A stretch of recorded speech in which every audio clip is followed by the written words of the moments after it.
With Election Day just about a month away, Wisconsin Attorney General Josh Kaul wants to remind you that voter intimidation and threats to election workers are against the law.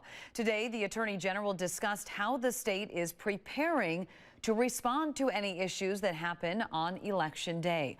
Kaul says the department is committed to ensuring that the election is secure and that voters can vote safely. So we want to make clear to the public that we are prepared to respond if issues do arise. We take them very seriously, but we also expect that things will go smoothly. Folks should feel very comfortable going to the polls and casting their ballots because we have a track record that shows that our polling places are safe. Officials say if you witness or are subjected to election intimidation or threats, you will want to alert an election official and call your local law enforcement immediately.